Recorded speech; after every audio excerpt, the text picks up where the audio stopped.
আবু মাহজুরা রাদিয়াল্লাহু তাআলা আনহু কিভাবে মুসলিম হলেন আওয়াজ করে শুনেন। হুনাইনের যুদ্ধ ৮ম হিজরি, বিষ্ণু ঈসা ইসলাম হুনাইনের যুদ্ধ শেষে ফিরতেছেন। পথিমধ্যে বেলাল রাদিয়াল্লাহু তাআলা আনহু, এই যে আবার কথা, আই রে আল্লাহ রে, এখানে ধাক্কা ধাক্কি কেন? চলে যাও, পেছনে যাও, যাও পেছনে যাও। কি আজীব তামাশা, যেখানে যায় এখানে ধাক্কা ধাক্কি, মারামারি, গায়ের উপরে কাঁধের উপরে শাউটিং। অনেক গুরুত্বপূর্ণ কথা পয়েন্ট করে নিয়ে আসি যে বলবো, এই শাউট করার কারণে প্রোগ্রামটাই নষ্ট করে দেয়। আসছে আমার ভালোবাসা দেখাইতে, প্রোগ্রামটাই শেষ করে দিয়ে চলে যায়। স্টপ, আবার কথা বল, স্টপ। হুনাইনের যুদ্ধে ৮ম হিজরি, কত হিজরি সবাই বলেন না একটু, কত হিজরি? ৮ম হিজরিতে হুনাইনের যুদ্ধে রাসূল সাল্লাল্লাহু আলাইহি ওয়াসাল্লাম ফিরে আসতেছেন মদিনায়। পথিমধ্যে বেলাল রাদিয়াল্লাহু তাআলা আনহু আজান দিচ্ছেন। কি দিচ্ছেন? তো পাশে ছিল মুশরিকদের একটা পল্লী, কিছু মুশরিক তরুণ, কিছু অমুসলিম কিশোর, তারা আজানকে ব্যঙ্গ করতেছে। আমাদের বাংলায় মুখ ভেঙ্গানো বলে আর কি। বেলাল রাদিয়াল্লাহু তাআলা আনহু আজান দিচ্ছেন, ওই বাচ্চাগুলো মুশরিক, তো ওরা আজানকে ব্যঙ্গ করতেছে, বিকৃতি করে ওরাও আজান দিচ্ছে। উদ্দেশ্য হচ্ছে আজানকে নিয়ে ঠাট্টা করা। উদ্দেশ্য কি?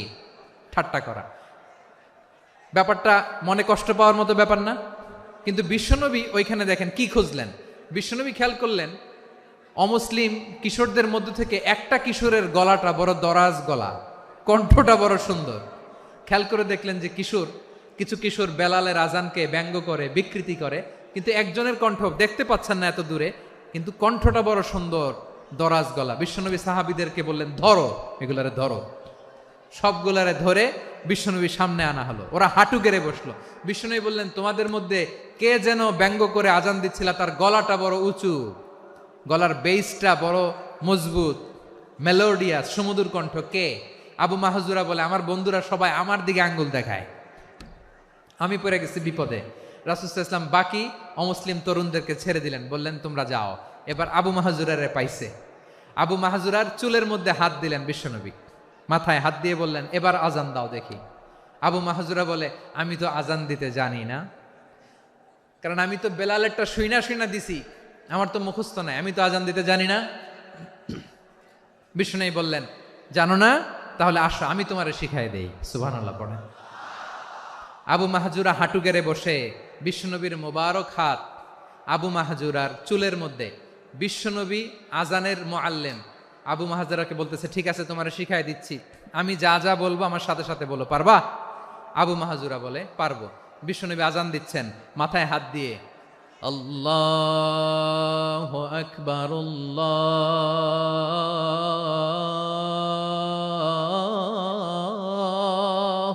আকবার। আবু মাহজুরা এই বাক্যটা পড়লেন। বিশ্বনবী দ্বিতীয় বাক্য পড়তে আরম্ভ করলেন, আল্লাহু আকবার, আল্লাহু আকবার।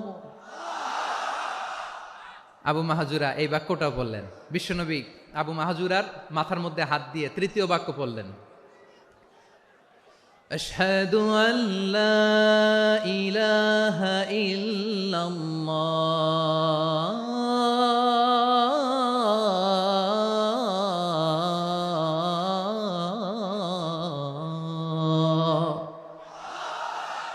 আবু মাহজুরা তৃতীয় বাক্য পড়লেন। বিশ্বনবী একটা বাক্য পরে আবু মাহজুরা পরে, বিশ্বনবী পরে আবু মাহজুরা পরে। আবু মাহজুরা কিন্তু অমুসলিম, মুশরিক। আবু মাহজুরা বলে, এক একটা বাক্য পড়ি আমার কলিজাটা গলে ঠান্ডা হয়ে যায়। এতদিন মোহাম্মদকে গালি দিতাম, এখন মোহাম্মদ আমার মাথায় যখন হাত রাখছে আমার সারা শরীর ঠান্ডা হয়ে গেছে। বিশ্বনবী আজান শিখাচ্ছেন, একটা একটা বাক্য পড়ে আবু মাহজুরাও পড়ে, বিশ্বনবী পড়ে, আবু মাহজুরাও পড়ে। পুরো বাক্যগুলো যখন শেষ, আজান শেষ, আবু মাহজুরাও যখন পুরো আজান পড়লেন, আবু মাহজুরা বললেন, এতদিন মোহাম্মদের চেহারা দেখলে আমার ঘৃণা লাগতো, আজ থেকে মোহাম্মদের চেহারার চেয়ে প্রিয় চেহারা আমার কাছে নাই। আবু মাহজুরা বললেন, ও মুহাম্মদ, আজানের বাক্য তো আপনি আমারে শেখালেন, এখানেই শেষ করবেন না, আপনি আমারে পড়ায় দেন লা ইলাহা ইল্লাল্লাহু মুহাম্মাদুর রাসূলুল্লাহ সাল্লাল্লাহু আলাইহি ওয়াসাল্লাম। বিশ্বনবীর সাথে দাঁড়িয়ে উনি শাহাদা পড়ে মুসলমান হয়ে গেলেন। এবার আবু মাহজুরা বলে, ইয়া রাসূলুল্লাহ, ইয়া হাবিবাল্লাহ, আমি মুমিন হয়েছি, মুসলমান হয়েছি, আপনার কাছ থেকে আজান শিখার সৌভাগ্য আমি লাভ করেছি গো নবী। আমার কণ্ঠের বড় তারিফ করেছেন আপনি, আমার আজানকে আপনি পছন্দ করেছেন। একটা জিনিস আপনার কাছে চাই, আপনি আমাকে মক্কার মসজিদুল হারামের মুয়াজ্জিন হিসেবে অ্যাপয়েন্ট করে দে। বিষ্ণু ইসলাম বললেন, যাও আবু মাহজুরা, আমি তোমাকে পৃথিবীর শ্রেষ্ঠতম মসজিদ মক্কার মসজিদুল হারামের মুয়াজ্জিন হিসেবে অ্যাপয়েন্ট করে দিলাম। দেখছেন কিভাবে ট্যালেন্ট হান্টিং করতে হয়, কিভাবে হিউম্যান রিসোর্স মানব সম্পদকে ব্যবহার করতে হয়। আসছিল আজানকে ভেঙ্গাইতে, আসছিল কেন? আজানকে ব্যঙ্গ করার জন্য, বিকৃত করার জন্য। আজানকে বিকৃত করতে যে ইসলামের সবচেয়ে শ্রেষ্ঠ মসজিদের মুয়াজ্জিন হয়ে গেল। পড়েন সুবহানাল্লাহ। হযরত আবু মাহজুরা রাদিয়াল্লাহু তাআলা আনহু ওনার এই সুললিত কণ্ঠ ব্যবহার করে মসজিদুল হারামে এত সুন্দর করে আল্লাহু আকবার বলে আজান দিতেন, মানুষগুলোর, মুসল্লিগুলোর, মক্কাবাসীর হৃদয়কে তিনি বিগলিত করে দিতেন, মানুষের হৃদয়কে ঠান্ডা হয়ে যেত। শুধু এখানেই শেষ না আমার যশোরের ভাইয়েরা, বিশ্বনবী যখন সাইয়েদনা আবু মাহজুরা রাদিয়াল্লাহু তাআলা আনহুকে আজান শিখাচ্ছিলেন, বলেন তো বিশ্বনবীর হাতটা কোথায় ছিল?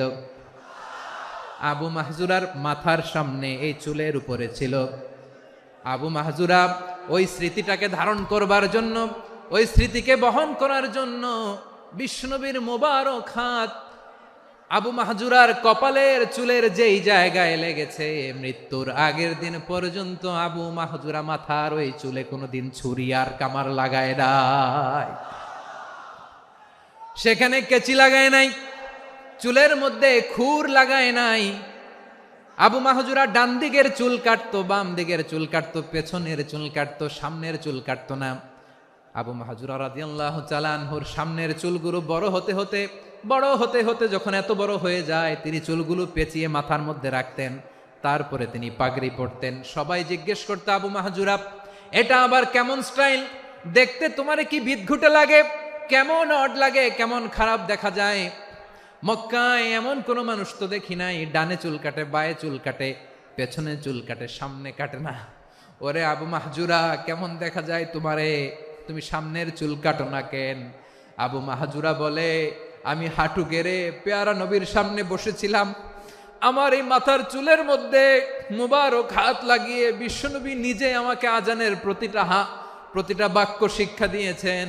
বিশ্বনবীর মোবারক হাত, পবিত্র হাত আমার মাথার চুলের যেই জায়গায় লেগেছে, আমি চাই ওই চুলগুলা নিয়ে আমি আমার কবরের ভিতরে যাব।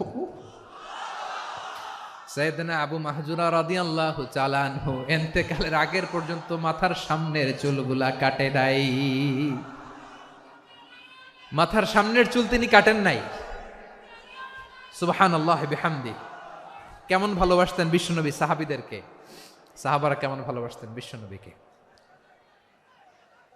সামনের চুলগুলো বড় হতে হতে এত বড় ছিল, পেঁচিয়ে রেখে পাগড়ি পরতেন, কাটতেন না। নবীর হাত লেগেছিল, সুবহানাল্লাহ পড়েন।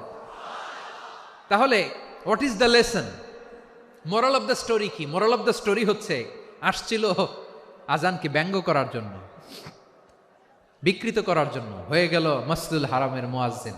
দেখেন বিশ্বনবী একটা খারাপ সিচুয়েশনের মধ্যে থেকে কি ভালো জিনিস বের করে আনলেন। আমি যে শুরুতে বলেছি কিভাবে তিনি হিউম্যান রিসোর্সকে ডেভেলপ করেছেন, ম্যানেজ করেছেন। তিনি যে চৌকস ট্যালেন্ট হান্টার ছিল, দেখেন সবার মধ্যে থেকে এর বাছাই করে মুয়াজ্জিন বানাই দিয়েছেন। সুবহানাল্লাহ পড়েন। তার মানে এই না সবাইরে ধরে ধরে উনি মুয়াজ্জিন বানাইছেন, যার যেই ট্যালেন্ট আছে তাকে ওই কাজে অ্যাসাইন করেছেন, যার যেই প্রতিভা আছে তার প্রতিভাকে ইসলামের কাজে লাগিয়েছেন। সুবহানাল্লাহ পড়েন।